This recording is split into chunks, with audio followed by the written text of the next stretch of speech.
Le 19h30, Nathalie Maheu. Madame, Monsieur, bonsoir, bienvenue dans cette nouvelle édition. À la une, le bilan au lendemain d'une manifestation ponctuée d'affrontements avec les forces de l'ordre, 230 arrestations et des enquêtes en cours.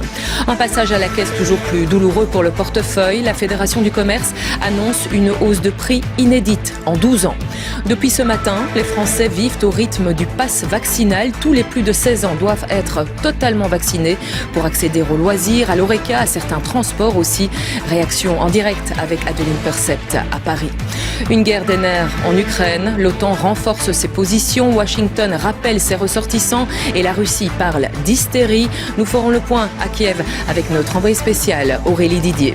Et puis elles font fureur sur les réseaux sociaux et elles séduisent nos jeunes. Voici les puffs, des cigarettes électroniques jetables qui inquiètent les professionnels de la santé.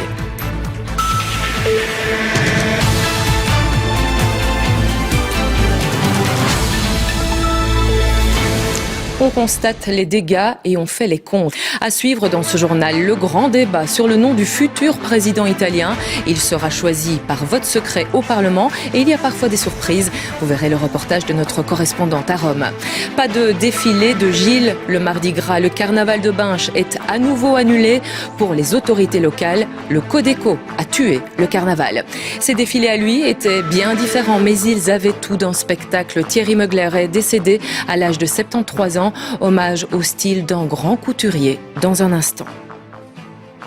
Et d'abord, cette attaque dans une université allemande à Heidelberg, dans le sud-ouest du pays. Un homme, un Allemand de 18 ans, a ouvert le feu dans un amphithéâtre. Une jeune femme est décédée, 3 autres personnes sont blessées. Le tireur s'est ensuite donné la mort. Pour l'heure, il n'y a aucune revendication ou motivation du geste. Et voilà donc qui referme ce journal. Tout de suite, Sacha Daout et QR L'Actu. Très belle soirée à vous sur la Une et à demain. Merci.